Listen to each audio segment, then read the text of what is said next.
How's it going, guys? My name is Zach with the Movie Castle, and today I'm really excited because we're going to be talking about Marvel's Alien issue number 6. This is the finale to the Icarus plot arc.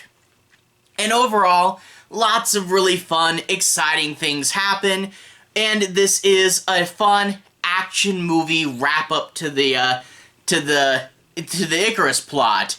We get to see the main character go up against the alien queen, definitely a bit underarmed and without too many of her friends left.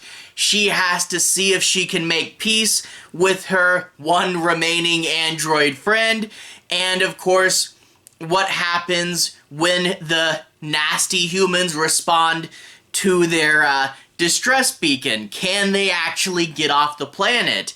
And overall, a pretty satisfying final action issue. Lots of really cool stuff to tie everything up. But that being said, satisfying but not ultimately surprising. There's no super big left turn thing that has to change everything right at the end. But then again, does there really need to be? There's been lots of new and innovative fun moments already in the book. I think if we just tie everything up with a nice bow on it, it is, like I said, kind of expected, but fun, And there's been lots of cool things in this plot arc, following a mainly android crew for the first time, seeing that new human-alien hybrid thing that came out of those genetically engineered alien little flies. That was pretty fun, and seeing a whole destroyed city world, that's cool. And it does end on a final bit of musing, thoughts about the universe, and a pretty fun final page there that lets me wonder what's going to happen next in the Alien comics. But that being said, I do have a little bit of concern. You see, in addition to being the finale of Icarus, this is actually apparently the final issue from Phillip Kennedy Johnson.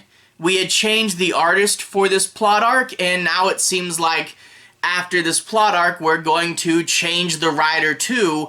It's going to be an all-new creative team with a different artist and a different writer. And, that being said, comics change their teams all the time, and it's not something to necessarily be super scared for. But, even though this had been kind of anthology and every new plot arc was different each time, I do feel that there were things set up in this issue, the bigger things with the aliens. I mean, hence the cover. I really hope we don't forget about this lady. And also the whole androids' rights thing that had been set up really all the way back since the first plot arc. And that being said, we're going into new plot lines. I really hope that the new artist and writer don't forget about what we've been doing. So, fingers crossed for the future of the comic. I'll still read it unless it goes horribly downhill. But I like what Phillip Kennedy Johnson gave us. It's sad to see him leave, and I just hope that the book stays on track in the next plot arc. And yeah, we're getting another all-new number 1 again. I really wish if they're going to keep doing these number 1s that they would just print below the title, the story name, but whatever on that. Anyway, if you guys want to see this book in a little bit more detail, I won't be covering any major spoilers, but if you want to see a little more of the story and a little more of the art, I'm going to switch to the close-up camera and we can take a better look at it. So without further ado, to the close-up camera.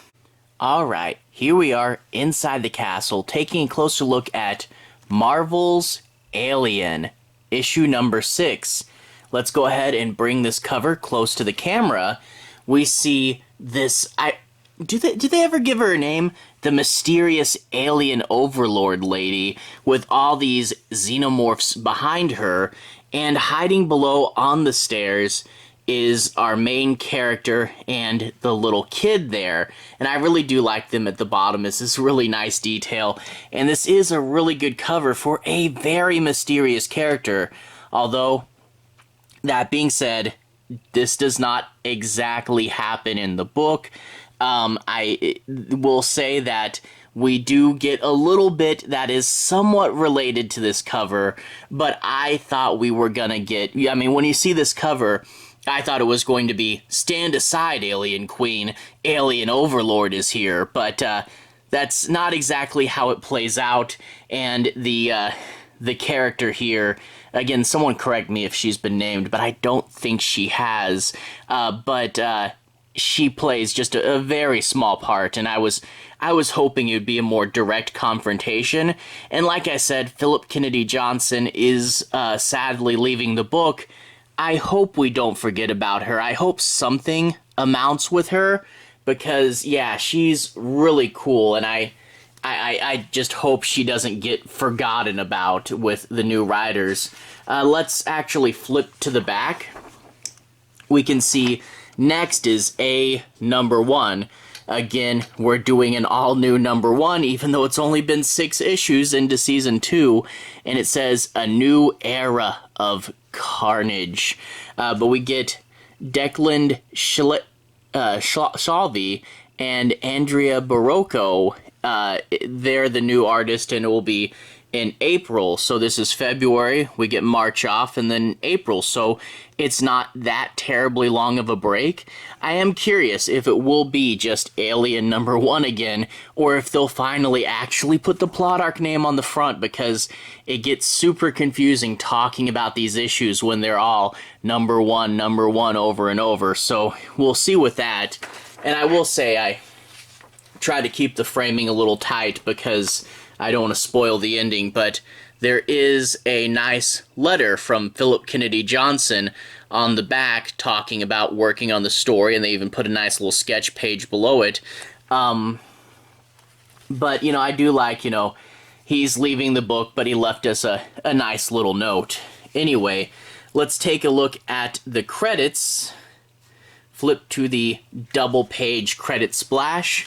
Again, Alien, Aliens, Chapter 1, Chapter 2, and now we get the Icarus chapter here, and a pretty good summary. I always gotta say, I love when comics do a previously on, because if it's been a month, I may have totally forgot what happened. We also get a bio for the Steel Team, and we get the transmission status, and we get to see that 3 of them out of the 5 have gone offline before this even started, which I'm like, it says Steel Team operation status incoming, and then we get these. So, I mean, it seems like we do see humans later on. It didn't seem like they knew how dangerous this would be, so I don't know if they actually got this status, but this update. But anyway, double page Alien spread there, and we get Icarus, part 6 of 6, and we get Phillip Kennedy Johnson as the writer, and Julius Ohta as the artist this time around, and this will probably be the last for both of them, unless they bring them back. I could totally see an annual or something. But anyway, let's flip back to the front and take a little bit of a look at the plot. Get a fun Doctor Strange ad here. I am kind of curious. There are a few books in here that look kind of nice. I might check out some of the issue ones. I mean, that's a pretty nice cover for Doctor Strange. Anyway, without further ado, let's talk a bit about the story. I'm not going to be doing any major spoilers, but I do want to do a little bit of analysis, let you guys know what it's about, but I'll try to cut off kind of early, because I don't want to, you know, this is a lot of the end. I don't want to spoil too much of the end. But we get this actually nice flipping between their perspectives. Don't try it, Freya, you know, and then we get him saying, just let him die, just let it happen, because, yeah, at the end of the last issue, he pushed the kid into the alien pit, and the alien queen is coming. Well, she, of course, isn't going to just sit by and let the queen get him. There's a fun shot right there, the queen with a little egg and some face huggers and xenomorphs coming. But she's going to push him off. jab a piece of rebar into his eye, but I will say he's not dead yet, so she gets away and jumps down, literally unarmed, to go fight the alien queen. But she is going to have to see if she can reconcile with this guy. Reconcile after he's made a pretty bold and definite choice. She'll have to see if she can talk him down, because that's literally the last one of Steel Team other than her. But anyway, she dives down into the alien pit, and we get to see that one of the other androids left their weapon in its head, so she is not completely unarmed, and she's going to have to fight off this alien. And I mean, look at that panel throwing her, and there's a bunch of eggs, and we get this roar here. And I think there's actually, yeah, a recreation of the Alien 3 famous shot here. So there is some fun art, and it is a fun fight scene. So yeah, she is going way underarmed against the alien queen. And yeah, some really fun moments trying to escape and get out of there. There's one more I want to show. Where is it? Just lots of, again, I don't want to spoil all the action, and it is primarily a fight sequence. Yeah, look at that. When its head is all, she gets like part of the top of the head off, and it's all crawling after her still, and little kids on the ground just trying to get away. Yeah, it's some fun action sequence, and it lasts most of the book. But of course, we do have the humans coming in to answer the distress call, and one of them will say, "Hey, is it true that the androids are really getting citizenship?" And he's like, "No, of course not." Which is what I expected from the beginning. Of course they're going to lie to you, unless you get it in writing, and even still, best to make it public knowledge so they can't deny it. But yeah, I'm like, of course they're lying. Of course they're not going to give citizenship. But they talk about how there are a lot of people who are very, very against this and would do anything to keep them from it, you know. And he says, synthetics are expensive toys with delusions of grandeur. And I really do like, you know, again, this might be almost more of a Blade Runner issue, but I really do like them talking about where are androids' rights, you know, how can they fight for them, and, you know, can they ever really get treated as equals? And it is an interesting idea, and it is another thing, especially seeing as how the humans, yeah, they were totally planning on betraying them. It is kind of sad Phillip Kennedy Johnson leaving the book, because that is one thing that I feel between the plot arcs was really set up pretty well, and it was definitely going to be leading to something. But now we have a new writer, and I really hope that the new writer doesn't leave the plot points on the ground, you know? Something that's really been set up in this universe is the synthetic rights. Will they get them? And I really hope this doesn't get completely forgotten about.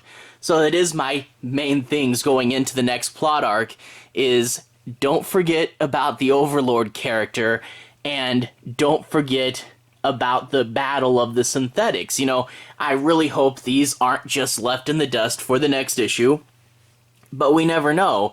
So, fingers tightly crossed.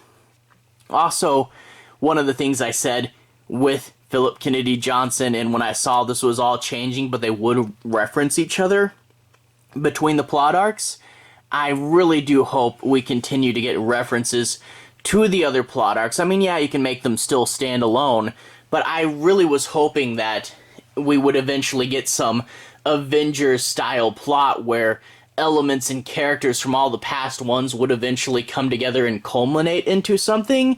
So, I mean, still fingers crossed for that, but now with a new writer, it's seeming less likely, but you never know. But anyway, to everyone who's watched so far, thank you for watching. To everyone who's liked and subscribed, thank you. You really are helping the channel out. I'll leave a relevant playlist on the bottom. This should be my Marvel's Alien playlist, where you should be able to find my reviews for all the past issues in this series and, you know, see my thoughts chapter by chapter. Anyway, have a good day. I'll see you guys again very, very soon. Marvel's Alien playlist on the bottom. Have a good day now.